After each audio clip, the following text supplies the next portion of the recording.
أعوذ بالله من الشيطان الرجيم. بسم الله الرحمن الرحيم. الحمد لله، الصلاة والسلام على رسول الله، ثم أما بعد. السلام عليكم ورحمة الله وبركاته. برادران عزیز و مهربان و خواهشمندان تعلیم زبان عربی، الحمدلله که ما و شما از مستوای اول از درس های زبان عربی 11 درس گرفتیم و امروز با فضل و کرم الله تبارک و تعالی درس 12 را برای شما برادران و دوستان پیشنهاد خواهیم گردانید. و اینجا نوشته شده است که الدرس ثانی عشر، یعنی که درس 12. الدرس ثانی عشر، درس 12.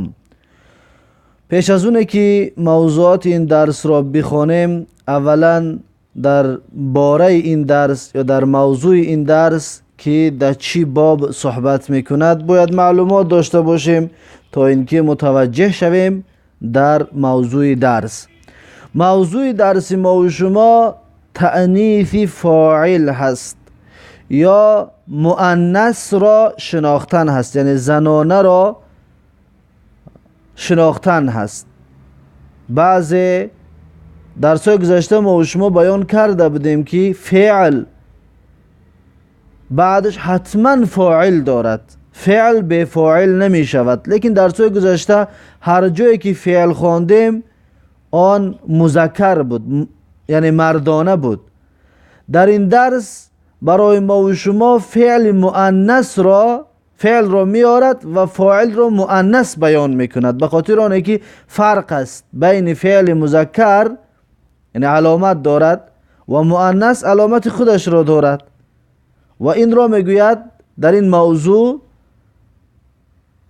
را برای ما و شما پیشنهاد کرده است تا اینکه این را فرق بکنیم و جدا بکنیم. و همچنین دیگر علامت هایی که دلالت به مؤنث بودن میکند در این درس همچنین آشکار میارد تا اینکه فرق بین اینها شاگرد یا طالب علم میتواند بین اینها فرق بکند. پس شروع میکنیم به موضوع درس. ببینید، سعاد میگوید که سعاد نام زن هست. سعاد میگوید که السلام علیکی و رحمت الله و برکاته. ببینید، السلام علیکی یعنی سلام بر تو، علیکی کی شد یعنی زن، السلام علیکه کی شد یعنی مرد. علیکی یعنی سلام بر تو ای زن، السلام علیکه سلام بر تو ای مرد، یعنی که علیکه کشید یک کس. ما و شما این را میدونیم علیکم میگوییم. علیکم جمع مردا هست، یعنی که السلام علیکم یعنی سلام برای شما ای مردها. اما اگر صیغه جمع زنانه را بگوییم، در یک خانه در اومدیم که 5-6 زنک هست، یا که مثلا خواهر و اپاهای ما و شما در یک خانه نشستگی هست، وقتی که پیششون که در اومدیم اونها را چی طریق سلام میتیم؟ یعنی اگر بخوایم که خاصشان بکنیم به سلام زنانه میگیم السلام علیکن. علیکن یعنی بر شما زنها. اما مردها باشد میگیم السلام علیکم، یعنی سلام بر شما مردها. اما السلام علیکه کی شد سلام بر تو ای مرد، یک کس. السلام علیکی شد سلام بر تو یک زن. اما در اسلام یعنی که در وقت سلام دادن فرق نمیکنه. در این درس که آوردگی هست به خاطر فهمیدن است. اما در شریعت اسلامی، اسلام ما و شما را میگه مرد زن رو ده میگیم السلام علیکم و رحمت الله و برکاته، یعنی که به این طریق فرق گذاریش نمیکنیم. لیکن به خاطر دانستن، به خاطر فرق کردن بین اینها در اینجا این قاعده گذاری را کرده است. سعاد گفت السلام علیکی و رحمت الله و برکاته، یعنی که سلام بر تو ای زن و رحمت الله و برکت الله بر تو باد. البنتو بنت میگوید و علیکی السلام و رحمت الله و برکاته، یعنی که بر تو همچنین ای زن سلام و رحمت الله و برکت الله. ببینید علیکی گفت به خاطر اینکه سعاد زن هست، سعاد زن که است برام خاطر علیکی گفت. و همچنین سعاد در وقت سلامش السلام علیکی گفت، با خاطر اینکه بنت دختر هست. بنت یعنی که دختر. میگوید که کیف حالک یا بنتو، کیف یعنی چی طور است، حالکی حال تو ای دختر، حالکی گو ببین، حال تو ای دختر. اگر بچه باشه حالوکا میگویم، کیف حالوکا یعنی چه حال داری تو ای پسر. کیف حالوکی شد چه حال داری تو ای دختر یا بنتو ای دختر. میگوید انا بخیر و الحمد لله، یعنی که من خوب هستم و شکر الله و حمد و ستایش الله را. انا بخیر یعنی من خوب هستم، من بخیر و خوب هستم. و الحمد لله یعنی که حمد و ستایش الله را. من این انتی، با سوال میکند که من این انتی یعنی تو از کجا هستی. اگر بچه باشد میگه من این انت، یعنی تو از کجا هستی ای بچه، ای پسر، ای مرد. اگر که مؤنث باشد، زن که باشد میگیم من این انتی، یعنی از کجا هستی تو ای زن. میگوید انا من ریاضی، میگوید من از ریاض هستم. ریاض پایتخت عربستان سعودی. میگوید که من از ریاض هستم. با سوال میکند که مسموکی، مسموکی یعنی نام تو چی است. وقتی زن رو بپرسید، وقتی زن رو نامش رو پرسان شوید میگوید که مسموکی یعنی که نام تو چی است. اگر مرد رو بپرسید میگوید که مسموکا، یعنی کی شد زنانه میشود، کا شد مردانه میشود. مسموکا یعنی نام تو چیست ای پسر. مسموکی نام تو چیست ای دختر. میگوید که اسمی آمینه تو، میگوید نام من آمینه است. اسمی آمینه تو، نام من آمینه است. درس گذشته را باید بیارید که آمینه تون گفتن جایز نمی باشد. این ابوکی یعنی پدر تو کجاست. ابوکی شد پدر تو کجاست ای دختر، ای زن. ابوکا که شد پدر تو کجاست ای مرد. یعنی ابوکی زن را میپرسی و ابوکا مرد را میگویی. این ابوکا در کجاست پدر تو ای پسر. این ابوکی در کجاست پدر تو ای دختر، ای زن. میگوید که ابی هنا فی المدینه المنوره، میگوید پدر من اینجا در شهر پیامبر هست. ابی یعنی پدر من، هنا اینجا، فی المدینه در شهر النبویه یعنی که شهر پیامبر صلی الله علیه و سلم است. هو موجه فی المدرسه الثانویه، هو موجه یعنی که وی موجه است. موجه گفته یعنی که راهبر یا رئیس یا پیشوا. هو موجه یعنی که وی راهبر است. فی المدرسه الثانویه در مکتب میانه، فی المدرسه الثانویه در مکتب میانه. و این امکی و مادر تو کجاست. دختر کی هست برای خاطر امکی میگوید، یعنی که مادر تو کجاست. اگر پسر باشد میگوید که این امکا یعنی که مادر تو کجاست ای پسر. این امکی مادر تو کجاست ای دختر یا ای زن. هی ایضا هنا، هی وی این ضمیر است، ضمیر منفصل است و درس گذشته بالخصوص در این باب بسیار صحبت های طولانی داشتیم. هی ایضا هنا یعنی که وی یعنی که همون مادر همچنین اینجاست میگوید. وی نیز اینجاست. ایضا همچنین یا که نیز. هی ایضا هنا یعنی که وی نیز اینجاست یا هی ایضا هنا وی همچنین اینجاست. هی طبیبتون فی المستشفى الولادتی، هی طبیبتون فی المستشفى الولادتی یعنی که وی دکتر است، پزشک است. فی المستشفى الولادتی در تولدخانه. مستشفى بیمارخانه را میگن، ولادت تولد را میگن. پس هر دو این را یک ترجمه میکنید، میگوید که فی المستشفى الولادتی یعنی که در تولدخانه. مستشفى الولادتی یعنی تولدخانه، میگه در تولدخانه است، یعنی طبیب است در تولدخانه، دکتر تولدخانه است. و من هذه الفتاة التي معکی، و کی است این فتات گفته جوان دختر رو میگن. فتا اگر ت آخرش نداشته باشد جوان پسر میشود. فتاتو جوان دختر. و من هذه الفتاة، و کی است این جوان دختر التی معکی همانه که همراه تو است. ببینید التی یعنی همانه که ما شما الذی را خوانده بودیم، گفته بودیم اسم موصوله. اسم موصوله 6 تاست، یکیش الذی هست مذکرش برای مفرد مذکر، التی برای مفرد مؤنث است. و من هذه و کی هست این الفتاتو، این جوان دختر، التی معکی همانه که همراه تو است. معکی کی شد؟ همراه تو یعنی زن. معکه کی شد؟ همراه تو مرد می شود. و من هذه همچنین مؤنث است، اگر مرد باشد هذا. الفتاتو همچنین مؤنث است، اگر مرد که باشد فتا یعنی جوان پسر. و من هذا الفتا گفت یعنی که کیست این جوان پسر. التی همچنین مؤنث است، مردانش باشد میگوی که الذی. معکی همچنین مؤنث است، اگر مردانه باشد میگوی که معکه. پس این را همچنین یک بار برای مردانش میگوییم به این طریق است که و من هذا الفتا الذی معکه، یعنی که کی است این جوان پسر، الذی معکه همانه که با تو است. اما اینجا مؤنثش است. و من هذه الفتا التی معک، یعنی کی است این جوان دختر، همان جوان دختری که با تو است. اهی اختکی، آیا میگد وی خواهر تو است. اهی اختکی، آیا وی خواهر تو است. اگر مردانه را بگوییم میگوییم که اهو اخوکا، آیا وی برادر تو است. اخوکا برادر تو پسر است. یا که میشه بگویی که اهی اختکا، آیا وی خواهر تو است ای پسر ای مرد.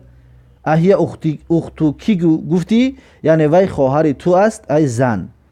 آیا وی خواهر تو است ای زن. میگد لا یعنی که نه. هی بنت عمی، هی بنت عمی، وی دختر عمه هم هست، دختر عمک هم هست. عمی عمک یعنی که پدر را اکا و دادرش عم می شود، به عربی به تاجیکی عمک. هی بنت عمی، اون تشدید شده باید در بالای میم باشد. عمی یعنی که وی دختری عمک هم هست. مسموها ما اسمها نمیگوید. مسموها برای الفی چی است؟ الفی همزه وصل است. در اول کلمه باشد میخونه، در بین کلمه باشد نمیخونه. پس میگوید که مسموها یعنی که نامش چی است. مسموها نام همون زن، نام همون دختر چی است. اگر بچه باشد میگوید که مسموهو یعنی نام همون پسر چی است. اینجا دختر که است میگوید که مسموها یعنی نام اون دختر چی است.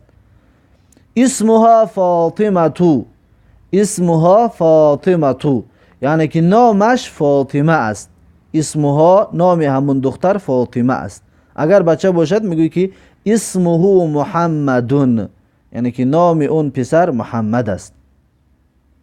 در دوامش میگوید که اهی زمیلتک، اهی زمیلتکی، آیا وی همدرس تو است. اهی آیا وی زمیلتکی یعنی که همدرس تو است ای زن.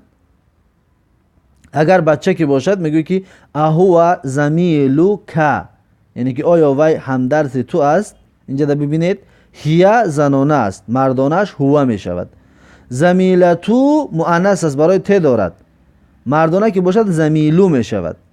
کی مؤنث است، مذکرش که می شود. زمیلو که، زمیلتو کی، زمیلتو کشید یعنی که همدرس تو دختر. میگوید که نه انا فی المدرسة المتوسطة و هی فی المدرسة الثانویة. میگوید که نه، لا یعنی که نه.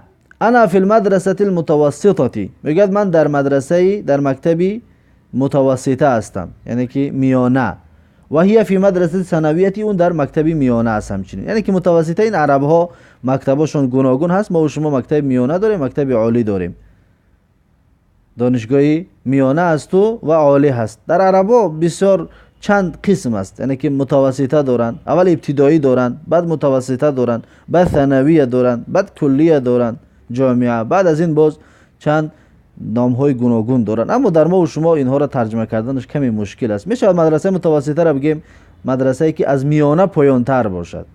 ما و شما این طور نداریم. شاید صدیق هم یعنی که جایهای کودکان را قبول میکنه، اون هم به این راست نمیاد، زیرا اینکه این از اون بالاتر هست.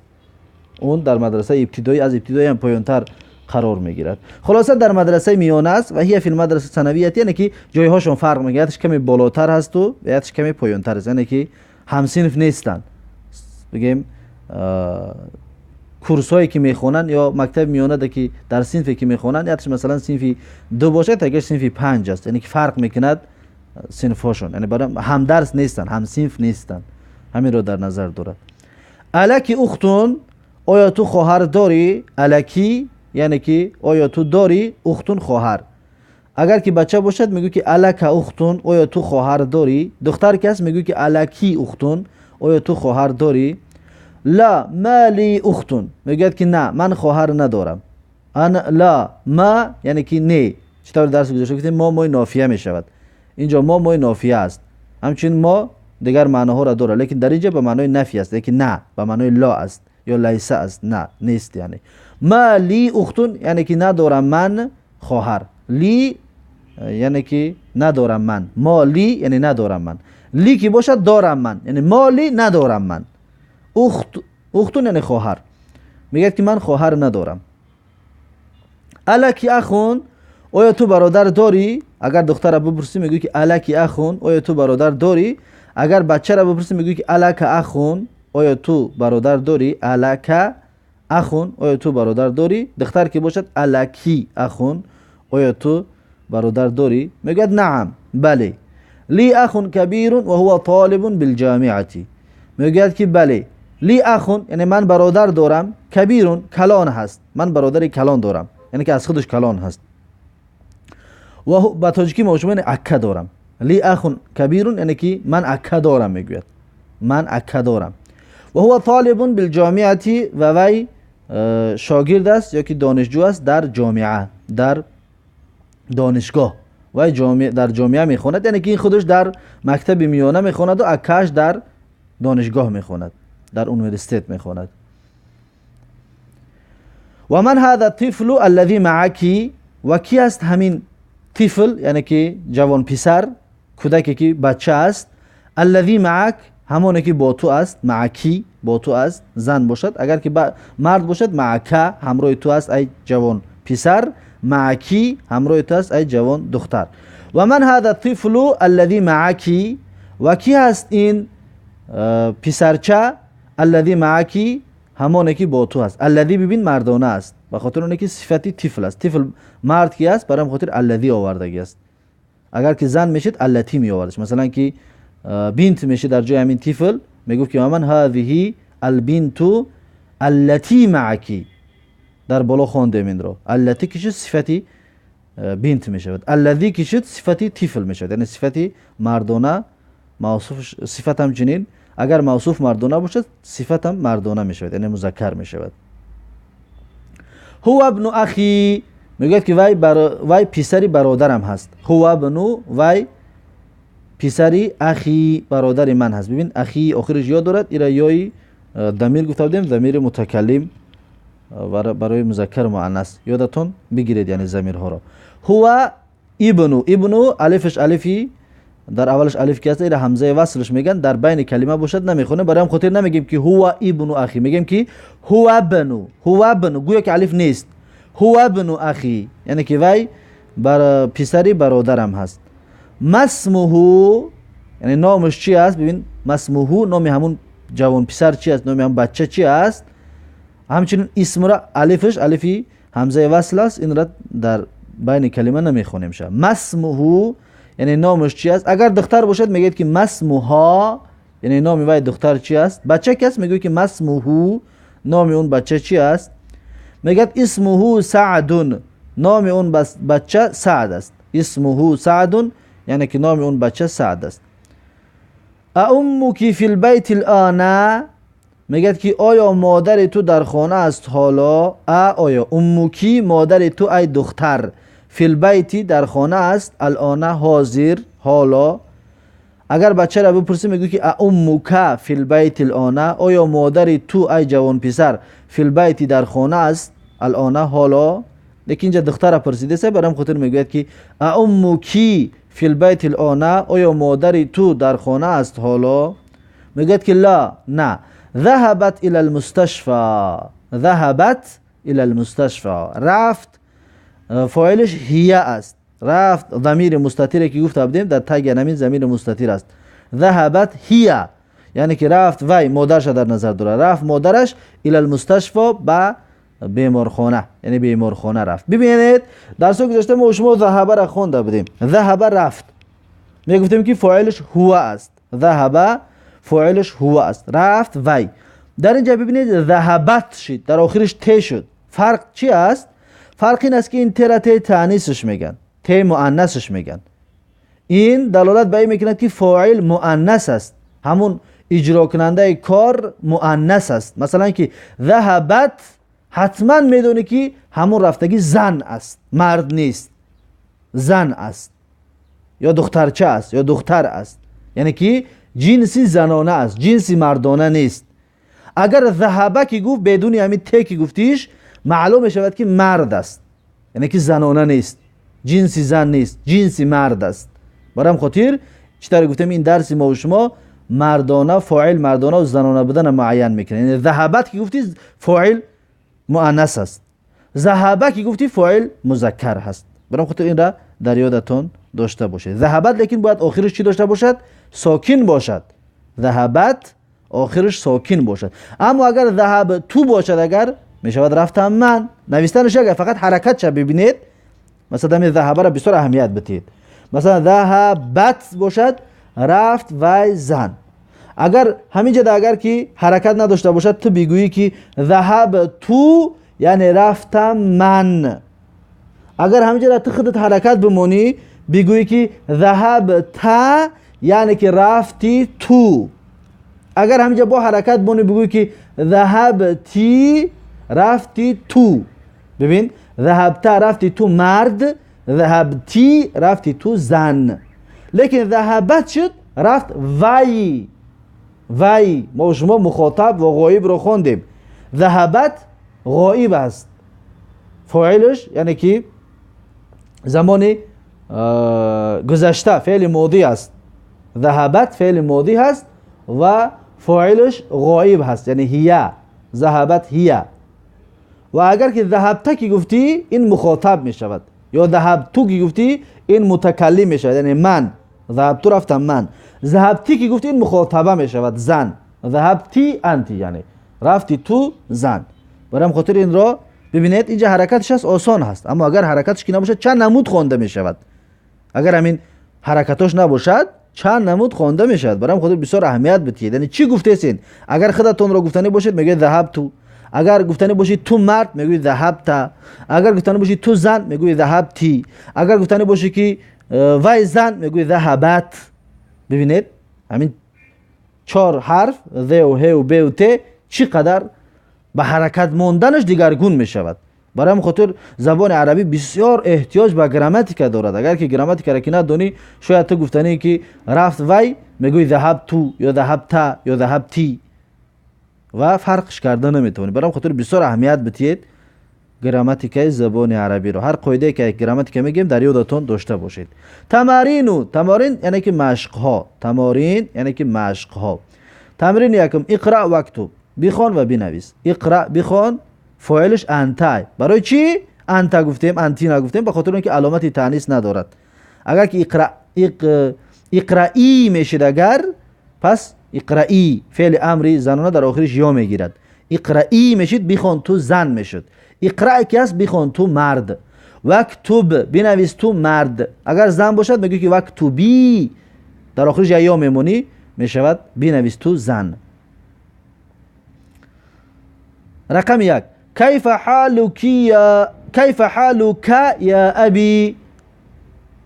چی طور است حال تو ای پدرم؟ به خاطر چی حالک گفتیم؟ به خاطر اینکه پدرش پرسیدی سی. پدرش که است مرد است، حالک میگویی. کیف حالک یا ابی، چی طور است حال تو ای پدرم؟ رقم 2 رو ببینید. کیف حالکی یا امی، یعنی چی طور است حال تو ای مادرم؟ کیف حالکی کی یعنی زن، برای مادرش پرسیدی سی. هر زنی را که پرسیدی کیف حالکی میگویی. اگر مرد پرسیدی کیف حالو که میگویی. رقم 3 رو ببینید. این ابنک یا زینبو، یعنی که پسر، این ابنکی یا زینبو، یعنی پسر تو کجاست ای زینب. زینب را پرسیده سه برام خاطر میگو که ابنو کی. اگر که مرد رو بپرسی میگو که این ابنک یا محمدو، یعنی که کجاست بچه تو ای محمد. زن را پرسیده سه برام خاطر میگه که این ابنکی یا زینبو، یعنی که پسر تو کجاست ای زینب. ذهب الى المسجد، رفت به مسجد، یعنی مسجد رفت. ببینید ذهب فاعلش هو است. از کجا دانستیم؟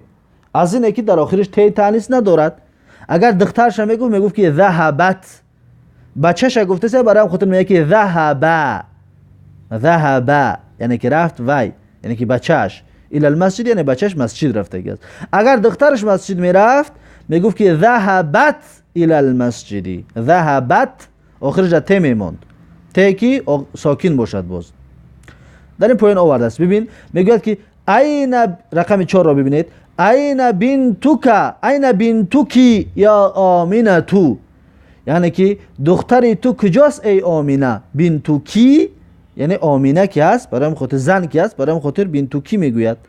اگر که مرد باشد میگوید که این بنتوکا یا خالدو، یعنی که دختر تو کجاست ای خالد.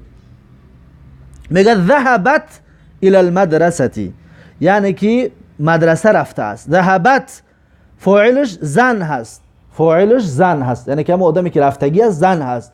از کجا دانستیم؟ از تی که در آخرش است.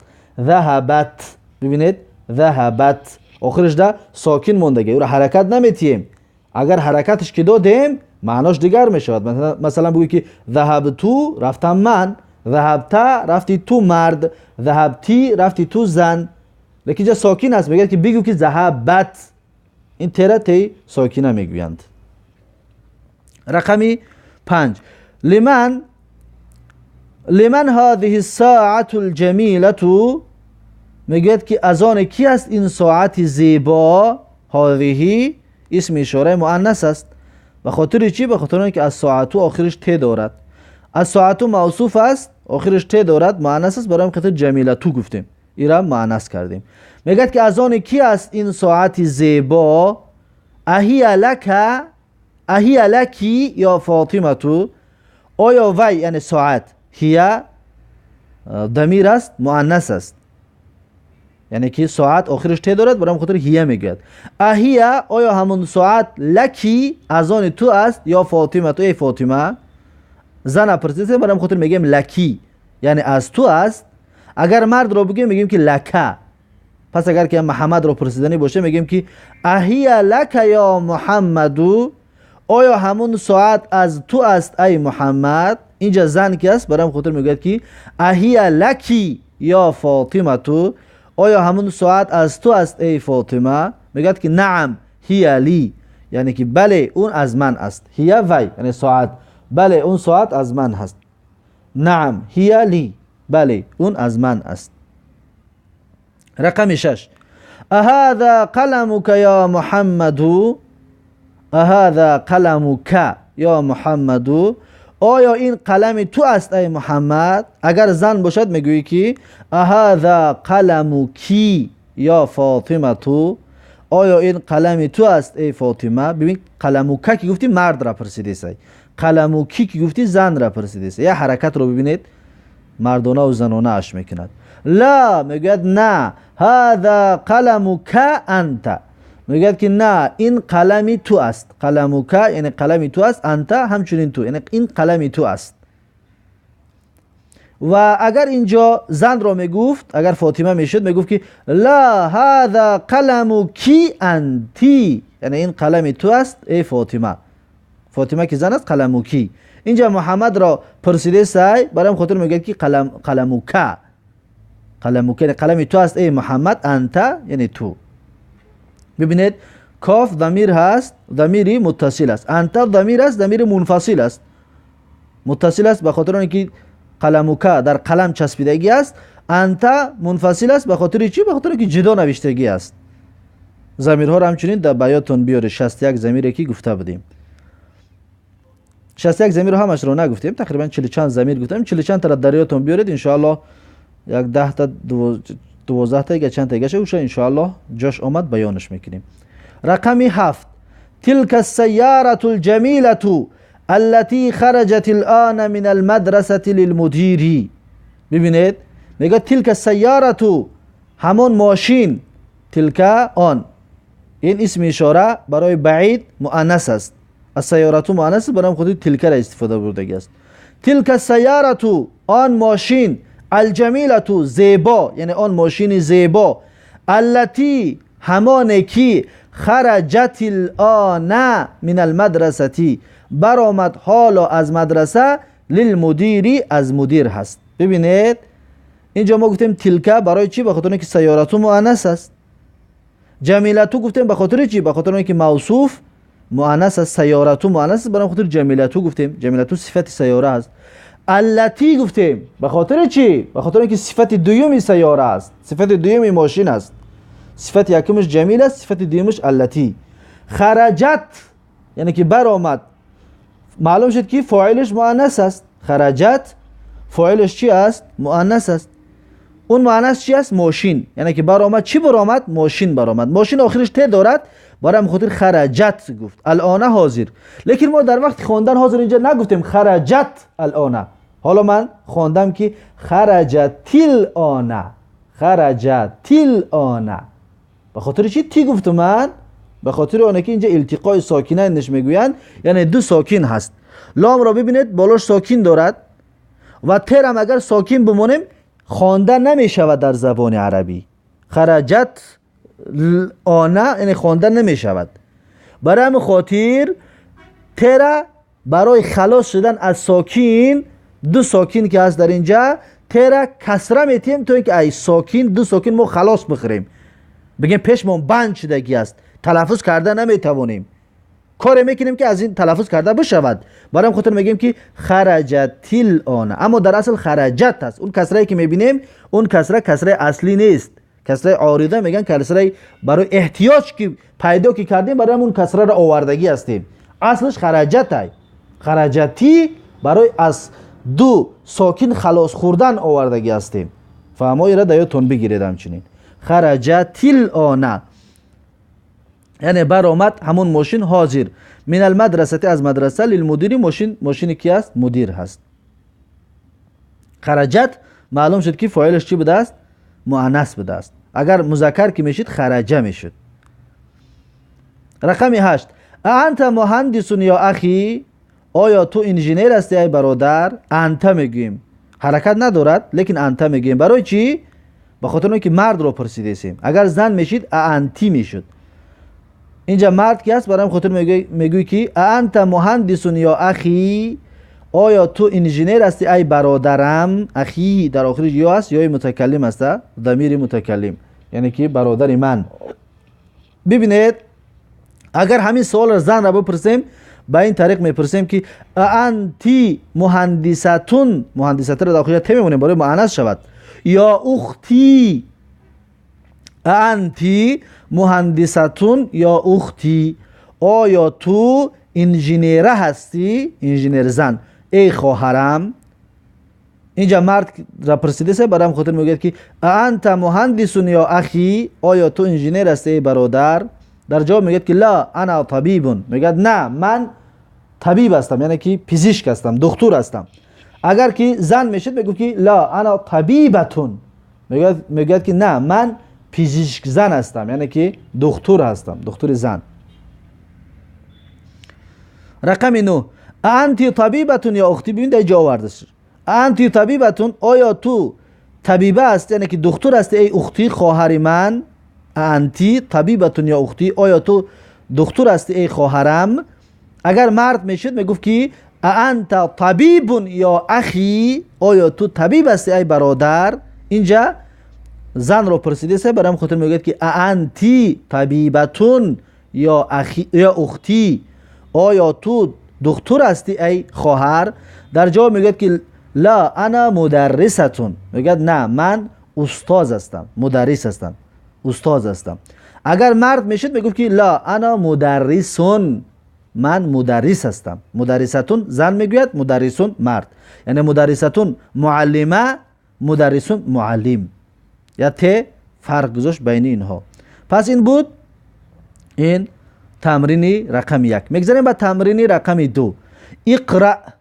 اقرأ فاعلش مرد است، یعنی بخوان تو طالب. اگر زن میشید میگفتیم که اقرئی، در آخرش یا میموندیم، یعنی بخوان تو زن. کل جمله من الجمل الآتیه.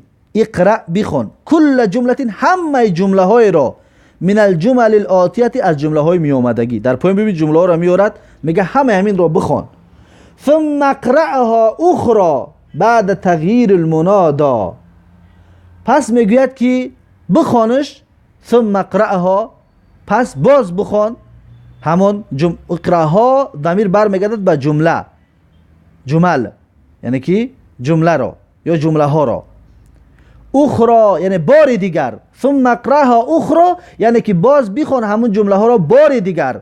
بعد تغییر المنادا، بعد تغییر دادن منادا. منادا را تغییر بده. منادا را تغییر بده. یعنی که منادا مذکر هست چی طور میگویی، مؤنث هست چی طور میگویی، همین را میگه بیان کن. تغییر منادا کسی را که فریاد میکنی. بعد یا خودش حرف ندا است. مثلا میگوی که یا محمدو، یا حرف ندا است، محمدو منادا است. یا مثلا میگوی که یا فاطمه تو، یا حرف ندا است، فاطمه تو منادا است. یعنی نامش در یادتون بگیرید. منادا که شد یعنی که بعد از یا می آید یا بعد از حرفای ندا می آید. حرفای ندا چند تا می باشند در زبان عربی. یکی اش که بسیار مشهور هست این یا هست. یا. ثم اقرأها اخرى بعد تغییر المنادا كما هو موضح في المثال. چطوره که اون کما هو یعنی که چطوره که وی، یعنی که همون منادا، موضح فی المثال یعنی که روشن کرده شده است در مثال. روشن کرده شده است در مثال. موضحون اسم مفعول هست، یعنی روشن کرده شده. موضحون که گفتیم روشن کننده است در مثال، اما اینجا موضح است یعنی روشن کرده شده است. یعنی که در یک مثالش میگه کار کردگی هستم، باقی مونده شد تو خودت کار بکن. اینجا ببینید مثال داورده که این قلمک یا ابی. اینجا در منادا مذکر هست، برای خاطر میگه که این قلمک. منادا مذکر است، برای خاطر میگه که قلمک، یعنی که کجاست قلم تو، ای ابی پدر من. دویمش را ببینید، راسته که مثال را که کار کرده است میگه که این قلمکی یا امی، یعنی قلم تو کجاست ای مادرم. اینجا در منادا مؤنث است، برای هم خاطر میگه قلمکی یعنی قلمی تو ای مادرم. اکنون این پایانش خودتون کار میکنه. ببینید رقم 1. اعندک قلم یا محمدو، آیا تو قلم داری ای محمد. اعندک آیا تو قلم داری. اعندک یعنی که آیا تو داری قلمون، قلم یا محمدو ای محمد. ببینید در اینجا منادا مذکر است یا محمدو، برای خاطر اندکه میگویی. اندکه. خب و این نقطه را در آخرش ببینید یا آمینتو است. منادا مؤنث است، پس ما مؤنث را چطور میپرسیم؟ اکنون می نویسید در اینجا که عندکی قلم یا آمینتو، آیا تو قلم داری ای آمینه. ببین منادا مؤنث است، برای خاطر میگوی که عندکی یعنی داری تو قلم. عندکی قلمون، آیا قلم داری تو ای آمینه. در اونجا می نویسید. رقم 2. این بیتک یا استاذی. منادا مذکر است، استاد مرد است یعنی که معلم. این بیتک یا استاذی یعنی خانه تو کجاست ای استاد. بیتک میگوی، بیتکی نه، برای منادا مذکر هست. و بعد نقطه در آخر ببینید که یا استاذتی، ای استازم، استاز زنانه یعنی که معلمه. ای استازم در اینجا مؤنث است، پس همین مثال در اینجا چطور می نویسیم؟ می نویسیم که این بیتکی یا استاذتی یعنی خانه تو کجاست ای استازم. ببین یعنی که این درس برای فرق بین مذکر و مؤنث است، یعنی مردانه و زنانه. بیتک گفتی منادا مذکر است، یا استادو میگویی. بیتو کی گفتی منادا مؤنث است، یا استادتی میگویی. برام خاطر بسیار اهمیت بتید در این درس ها. رقم 3، اهذا دفتر لک یا علی، آیا این دفتر تو است ای علی؟ اهذا دفتر لک یعنی که آیا این دفتر تو است یا علی ای علی. یا میشود لک را از آن تو بگویی، میشه بعد ترجمهش در میگویی که اهذا دفتر لک یا علی، یعنی که آیا این دفتر از آن تو است ای علی، آیا این دفتر از تو است ای علی. همین ترجمه ها همش درست است، صحیح است. ببینید منادا در اینجا علی مذکر است، برای خاطر لک گفتیم. دفتر هذا دفتر لک مذکر گفتیم، لکی مؤنث میشود، لک مذکر. ببین یا فاطمه تو در اینجا مؤنث میشود منادا، بعد نقطه را ببینید یا فاطمه تو مؤنث کی است. برای خاطر این را چی طور میگیم؟ اگر همین طور بپرسیم میگیم که اهذا دفتر لک یا فاطمه تو، آیا این دفتر از آن تو است ای فاطمه. لکی میگیم از تو مؤنث، لک از تو مذکر مرد. رقم 4، من این انت یا اخی، من این انت یا اخی، از کجا هستی تو ای برادر. منادا را ببینید یا اخی، یا اخی مذکر است، برای خاطر انت میگیم. من این انت یا اخی، از کجا هستی تو ای برادر. بعد نقطه ببینید که یا اختی است، پس در اینجا میگیم که من این انتی یا اختی، از کجا هستی تو ای برادر. من این انتی یا اختی، از کجا هستی تو ای برادر. رقمی 5، این ابوک یا خالدو، یعنی پدر تو در کجاست ای خالد. منادا را ببینید خالدو، منادا مذکر است، برای خاطر ابوک میگویی، یعنی که در کجاست پدر تو ای خالد. اکنون زن باشد منادا مؤنث باشد چطور میگویی؟ میگویی که این ابوکی یا خدیجه تو. ببینید در آخر خدیجه نوشتگی است، پس در این جای نقطه شما می نویسید که این ابوکی یا خدیجه تو، یعنی که پدر تو کجاست ای خدیجه. رقم 6، انت مریض یا خالی، آیا تو کسل هستی ای تقایم. خال تقا را میگن، یا خالی ای تقایم. انت آیا تو مریضون بیمار هستی یا خالی ای خال ای تقایم. ببینید انت به خاطر اینکه منادا مذکر هستی، منادا مذکر که هستی یعنی که همون کسی را که ما پرسیده سیم فریاد میکنیم میپرسیم اون مرد است، برای خاطر انت میگیم. آیا تو مریضون، مریضون هم چنین مردانه است، بیمار هستی یا خالی ای تقایم. بعد از نقطه آخرش را ببینید یا خالتی، اینجا منادا مؤنث شد، پس همین را به این طریق می نویسیم که انتی یا تغییرات در یکمش انت است. رقم 6 را ببینید انت، ما میگیریم می نویسیم که انتی مریضون مردانه است، باید را زنانه بکنیم، پس می نویسیم که مریضتون، در آخرش یا ت میمونیم، مریضتون یا خالتی. انتی مریضتون یا خالتی، یعنی که آیا تو بیمار هستی ای خاله ام. خالتی شد خاله ام، خالتون خاله را میگن، خالون به ت آخرش ت نداشته باشه دیگه تقا را میگن، تقایی تقا. رقمی 7، این بیتک یا عمی، یعنی خانه تو کجاست ای عمکم. ببینید منادا مذکر است، برای خاطر بیتک گفتیم، یعنی مذکر استفاده بردیم. یا عمتی، عمتی عمه میشد، با تاجیکی ما و شما هم عمه میگیم. اگر ت نداشته باش عمه باشد، عمه به ت باشد، اگر عمکی میشود. عمتی باشد آخرش ت داشته باشد، ت مؤنث، در این صورت عمه میشود.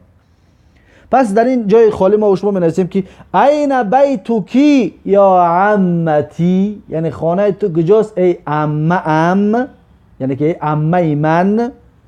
این بیتکی یا عمتی، یعنی خانه تو کجاست ای عمه ام. رقمی 8، الک اخون یا حامدو، آیا تو برادر داری ای حامد. ببین لکه گفتیم برای اون که منادا مذکر هست. الک حامد، الک اخون یا حامدو، آیا تو برادر داری ای حامد. سعادو یا سعادو، بعد نقطه ببینید یا سعادو، سعاد نام زن هست. اگر زن بپرسی پس میگویی که الکی اخون یا سعادو، یعنی که آیا تو زن برادر داری ای سعاد. منادا مؤنث است، برام خاطر لکی میگویی. الکی، الکا شد مذکر میپرسی، الکی شد مؤنث را میگویی. اهمیت بدید. رقمی 9. ماذا عندك یا اخی، یعنی در نزد تو چی است ای برادر. ماذا یعنی چی چیز است، عندك در نزد تو، یا اخی ای برادرم. ببینید در اینجا منادا مذکر است، برام خاطر عندك گفتیم، یعنی در نزد تو ای بچه، ای پسر. بعد نقطه ببینید که یا اختی هست، یعنی که ای خواهرم. اخت خواهر، یعنی که منادا در اینجا مؤنث است، پس ما باید اینجا مؤنث را بگوییم که ماذا عندکی، ماذا عندکی، یعنی که در نزد تو چی هست ای خواهرم. ماذا عندکی یا اختی، یعنی در نزد تو چی هست ای خواهرم. برای خاطر عندک شد مذکر را پرسیدیم، عندکی شد مؤنث را. اهمیت بدید. رقم 10. السلام علیک یا ابی، سلام بر تو ای پدرم. منادا مذکر هست، السلام علیک میگیم. اینا در بالا ذکر کرده بودیم، باز یک بار دیگه تکرار. السلام علیک یعنی سلام بر تو ای مرد. ابی یا ابی ای پدر. ببین منادا در اینجا مذکر هست، برای خاطر میگیم السلام علیک. بعدش یا امی هست، بعد نقطه ببینید یا امی. پس در اینجا می نویسید که السلام علیکی، برای مؤنث را گفته چید. منادا مؤنث است، مادر مؤنث است، زن هست. برای خاطر میگیم که السلام علیکی یا امی، یعنی سلام بر تو ای مادرم. پس این بود درباره مذکر و مؤنث. اینها را بسیار تکرار کنید و بسیار در یادتان داشته باشید که این بسیار مهم هست. رقم 3، تدریب رقم 3. انت الفاعل فی کل، معذرت میخوام، انتنی انث الفاعل، انث الفاعل فی کل من الجمل الآتیه، فی کل من الجمل الآتیه. میگه که انث یعنی که مؤنث کن، زنانه کن. انث یعنی مؤنث کن، زنانه کن. الفاعل فاعل را، ما شما گفتیم که هر یک فعل فاعل دارد. در همینجا میگه که فاعل مؤنث کن فی کل، در هر یک من الجمل الآتیه، از جمله های می اومدگی. هر یک جمله می اومدگی در میگه فاعل مؤنث کن. ببین مثال، خرج محمد من البیت. خرج فاعلش معلوم است که مرد است، برای محمد مرد است. خرج محمد برآمد. کی برآمد؟ محمد برآمد. من البیت از خانه. خرج محمد من البیت، محمد از خانه برآمد. خرج مذکر هست. از کجا دانستیم؟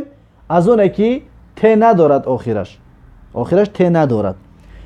بعد از این مثال دیگه که خودش کار کرده است، بالای نقطه را ببینید، نوشته است که خرجت آمینه من البیت، یعنی که برآمد. کی برآمد؟ آمینه برآمد. فاعل در اینجا مؤنث است، برای خاطر نوشته است که خرجت یعنی که برآمد، زن برآمد، آمینه برآمد من البیت از خانه.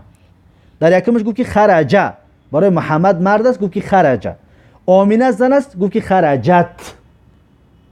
رقم 1، اکنون این را باید کار کنید. ذهب المدرس الى الفصل. ذهب المدرس الى الفصل یعنی که رفت مدرس به صنف. ذهب، برای چی ذهبت نگفتیم؟ به خاطر آنه که مدرس استاد است، یعنی مرد است، استاد مرد است. برای خاطر ذهب المدرس الى الفصل، به طرف صنف. انا اکنون در جای خالی باید همین را زنانه کنیم، بگیم که معلمه رفت به طرف صنف. چی دار میگیم؟ می‌نویسیم که ذهبت المدرسة الى الفصل. ذهبت المدرسة الى الفصل. پس در یه جای خوندن میگیم که ذهبت المدرسة الى الفصل. برای چی ذهبتی گفتیم؟ چطور در بالا گفتیم؟ برای التقای ساکنن، خلاص خوردن از دو ساکن. از دو ساکن که اومدگی است آیاتش خلاص میخوریم، برای خودمون میگیم که ذهبت المدرسة. ذهبتی یعنی که رفت، مدرسة یعنی معلمه، الى الفصل، به طرف صنف. همینطور می نویسید و ترجمه اش میکنید. رقم 2 ذهب ابی الى المستشفى، یعنی که رفت پدر من مستشفى. ذهب فاعلش مذکر هست به خاطر اینکه ذهب است، یعنی که علامت تانیث ندارد. و همین را زنانه کنیم چی طور میکنیم؟ میگیم که ذهبت امی الى المستشفى، یعنی که رفت مادر من به بیمارخانه. مستشفى رفت یعنی بیمارخانه رفت. ببینید ذهبت میگیم برای چی؟ برای فاعلش مؤنث است، یعنی که رونده آدمی که رفتگی است کی است؟ مادر هست، یعنی زن هست. ذهبت امی یعنی رفت مادر من. رقم 3 جلس الطالب فی الفصل، یعنی که نشست طالب در صنف. جلسه ببین فاعلش مذکر هست، مرد است. به خاطر چی؟ به خاطر آنه که ت در آخرش نیست. جلسه طالبو، طالبو فاعل است مذکر است، برای خاطر میگیم جلسه. جلست الطالبو که گفتیم خطا است، غلط است. برای جلست علامت تانیث گرفت، فاعل مذکر است، خطا می شود. جلسه الطالب فی الفصل، یعنی که نشست طالب در صنف. پس در این جای نقطه ها می نویسیم که جلست الطالبه، یعنی جلست الطالبه فی الفصل. انا می طور می نویسیم جلست الطالبه فی الفصل، یعنی که نشست شاگرد در صنف. طالبه این را همچنین مؤنثش میکنیم.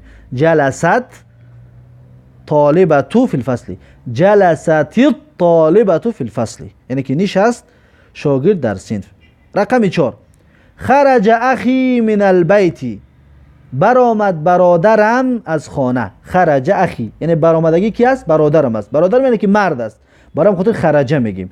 برآمد برادرم از خانه. همین رو اگر زنانه کنیم بگیم که خواهرم برآمد، میگیم که خرجت اختی من البیت. خرجت اختی من البیت، یعنی که برآمد خواهر من از خانه. خرجت اختی من البیت، یعنی که برآمد خواهر من از خانه. پس این را همچنین اهمیت میتید و برای چی خرجه گفتیم، برای چی خرجت گفتیم، اینها رو در ذهنتون میگیرید. رقم 4 تأمل ما یلی، یعنی که اندیشه کن و بینگر آن چیزی که میآید. آن چیزی که میآید. جلست الطالبه، جلست الطالبه. ببین در اینجا ساکن کردیم، پس دو خط ماندگی است. بعدش میگه که جلست الطالبه، این را میگه خودت کسره بمون.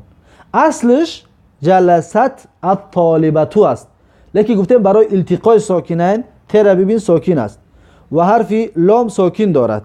پس دو ساکن را در عربی تلفظ کرده نمی شود. زبان عربی در حرف با ساکن تلفظ کرده نمی شود. ساکن در بین میاد و در آخر میاد، در اول ساکن نمی آید.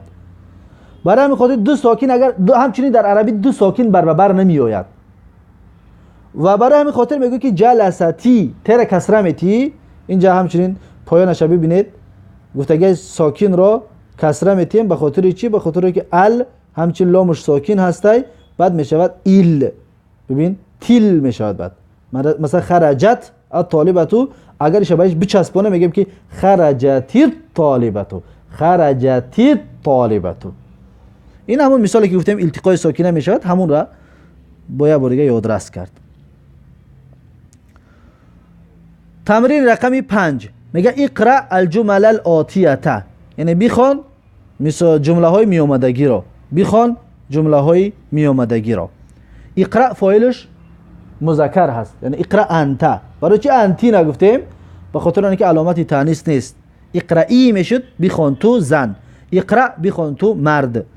الجمل الاتیه جمله های می آمدگی را. رقم 1 من الفتى الذي خرج من بیتک الان. من الفتى کیست آن جوان پسر؟ فتا کی شد؟ جوان پسر.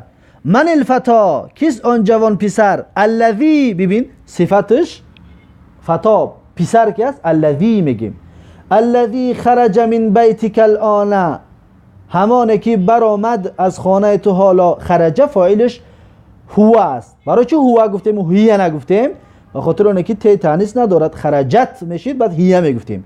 خرجه کی است؟ برای خاطر هو میگیم. فاعلش هو یعنی وی، همون پسر. من بیتک الان، از خانه تو حالا بیتیکه میگیم، بیتیکی نه، بیتیکه برای مرد رو پرسیده ایستاده است.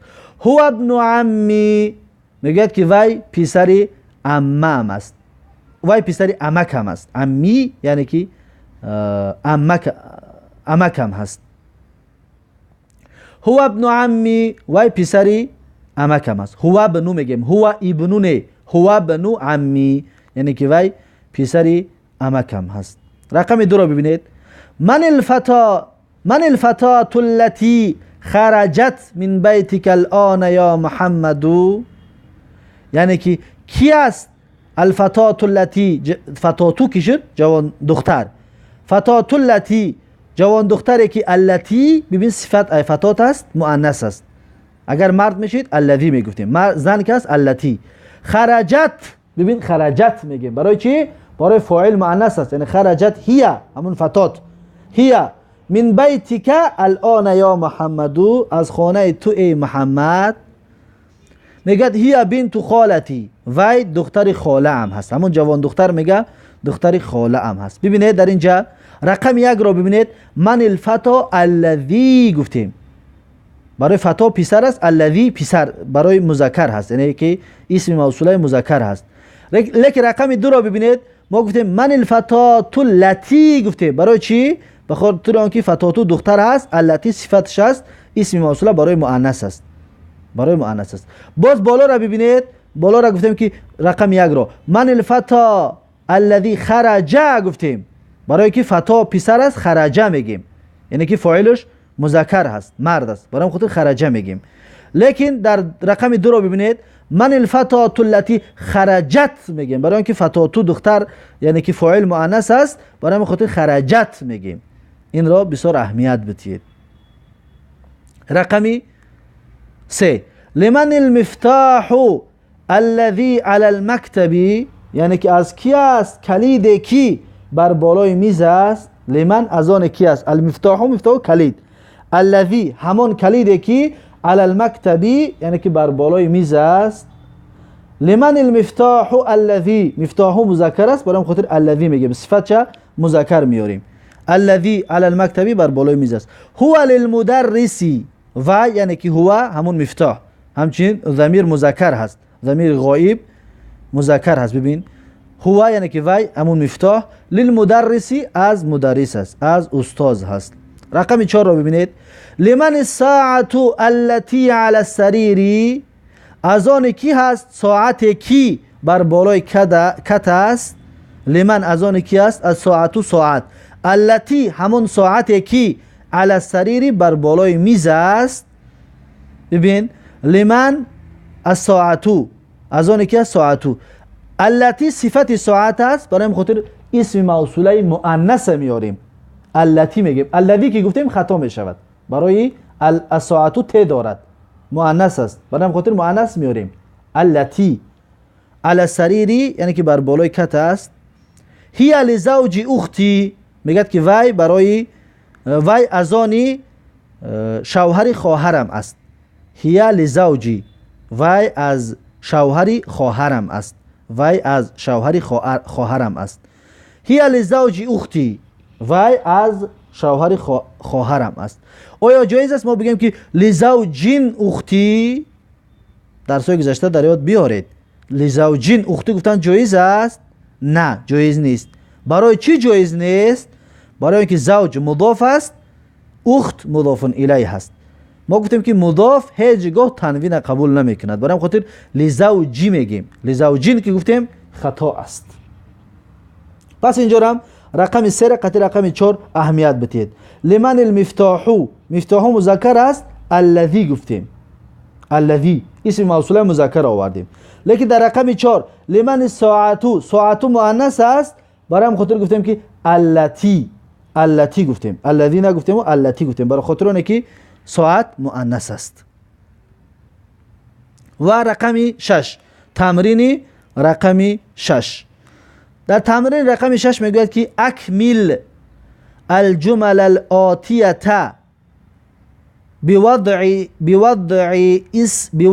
اسم موصول، بوضع اسم موصول مناسب التی فی الفراغ، یعنی که میگوید که اکمل یعنی کامل کن، پر کن، الجمل الاتیه جمله های می آمدگی را بوضع اسم موصول، بوضع اسم موصول یعنی با گذاشتن، وضع گذاشتن، ماندن، با گذاشتن اسم موصول. ما گفتیم که التی اسم موصولش میگیم، اسم موصوله، التی اسم موصوله، اسم موصول مناسب لیکن مناسب باشد میگد التی برای مرد، التی برای زن. یعنی که برای مرد اگر که مردانه باشد اگر التی بمون میگه، زنانه باشد اگر التی بمون، فی الفراغی در جایهای خالی.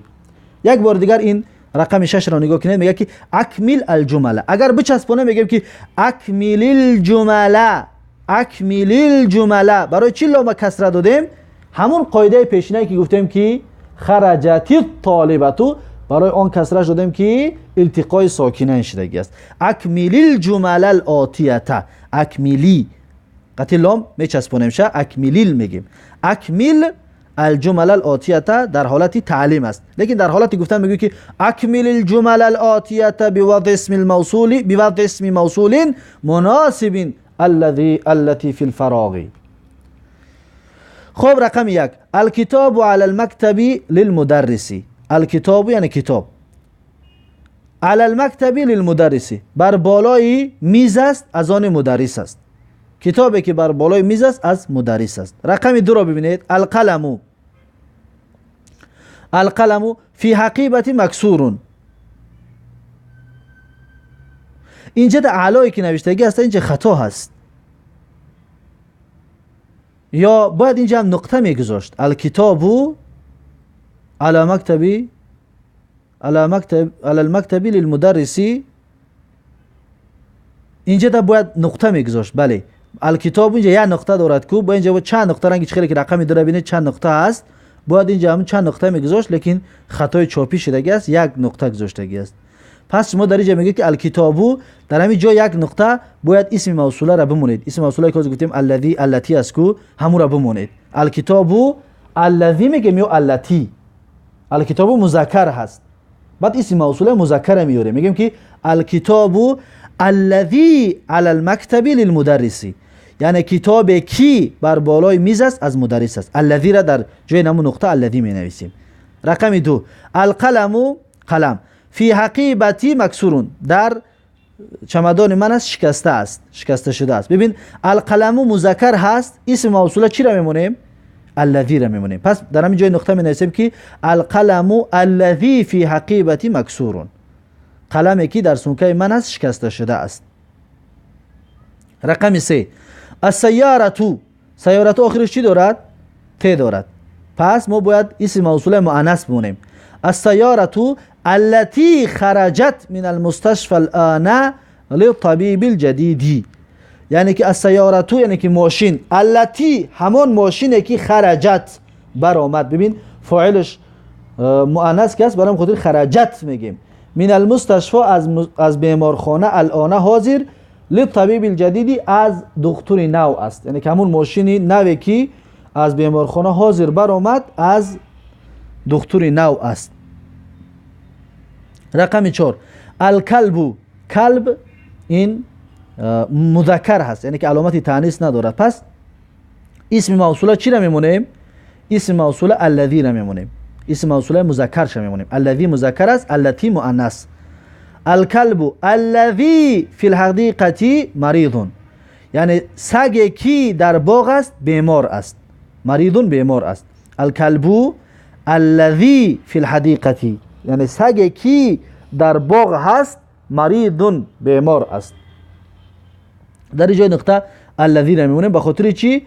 به خاطر که صفت کلب می شود و کلب مذکر هست، یعنی که علامت تانیث ندارد.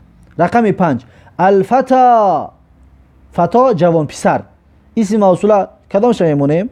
مذکر میمونیم. پس میگیم که الفتا الذی خرج من المسجد الان ابن المؤذن، یعنی که الفتا جوان پسری که، الذی همون جوان پسری که خرج من المسجد برآمد، خرج فاعلش هو که است، برای خاطر خرجه میگیم، یعنی که برآمد همون جوان پسر. من المسجد از مسجد، الان حاضر، ابن المؤذن یعنی که پسر مؤذن است. یعنی که الفتا الذي خرج من المسجد الان ابن المؤذنی، اون تشدید باید در بالای ذال باشد، این در بالای نونش آوردگی است، خطا است. مؤذنی، مؤذنی. پس میگوید که الفتا الذی، جوانی که خرج من المسجد الان، حالا از مسجد برآمد، ابن المؤذنی یعنی که پسر مؤذن هست، پسر اذانگو است. رقم 6 تلک البطه، یعنی که آن مرغابی، بطه مرغابی را میگن، آن مرغابی. مرغابی بطه آخرش چی دارد؟ ت دارد. پس اسم موصوله چی را میمونیم؟ یعنی صفتش میکنیم با اسم موصوله چی را میمونیم؟ التی. یعنی که تلک البطه التي تحت الشجره لبنت الفلاح، یعنی که همان مرغابی که زیر درخت است از دختری دهقان است، از دختری دهقان است. در این جای خالی التی را می نویسیم، البطه التی. رقمی 7 البیت الجدید.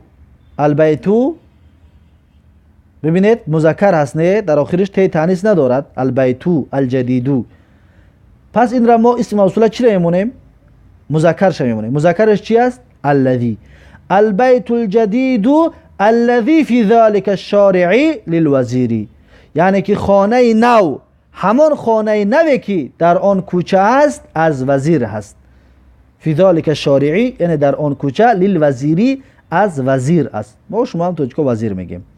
پس در این جای خالی الذی می نویسید، الذی البیت الجدید الذی فی ذلک الشارع. رقمی 8 الدرس. الدرس مذکر است، نه برای علامت تانیث ندارد، علامت زنانه ندارد. پس در اینجا اسم موصوله را مذکرش می نویسیم. می نویسیم که الدرس الذي بعد هذا الدرس سهل جدا. الدرس الذي، در اینجا الذی می نویسیم، یعنی درسی که بعد هذا الدرس، بعد این درس است، سهل جدا بسیار آسان است. سهل جدا یعنی بسیار آسان است. سهلون آسان است، جدا خیلی بسیار به نهایت. سهل جدا یعنی که به نهایت آسان است، یا خیلی آسان است، یا که بسیار آسان است. هر ترجمهش بگیم درست است. پس در رقم 8 الدرس الذی میمونه، به خاطر اینکه درس مذکر هست، علامت تانیث ندارد. رقم 9 را ببینید. من الفتاتو، کی است آن جوان دختر؟ فتاتو را اگر صفت بکنیم، فتاتو اصلا خودش مؤنث است، نه زنانه است. پس اسم موصوله چی را میمونه؟ مذکر را میمونه. الذی می نویسیم؟ نه، برای الذی برای مرد است، مؤنثش می نویسیم. مؤنث چی است؟ التی. پس در جمع می نویسیم که من الفتات التي جلست امام المدرسه، یعنی کی است جوان پیسر، جوان دختری که نشست، جلست نشسته است. جوان دختر نشستگی کی است؟ زن است. برای خاطر میگی جلست. اگر مرد میشید میگفتی جلسه. جلست نشسته است همون جوان دختر امام المدرسه، در پیش مدرسه. یا که امام المدرسه، مدرسه کشید مدرسه میشود، مدرسه کشید استاذه میشد. بله اینجا مدرسه است. امام المدرسه یعنی در پیش استاذه نشستگی است. امام المدرسه یعنی که در پیش استاذه.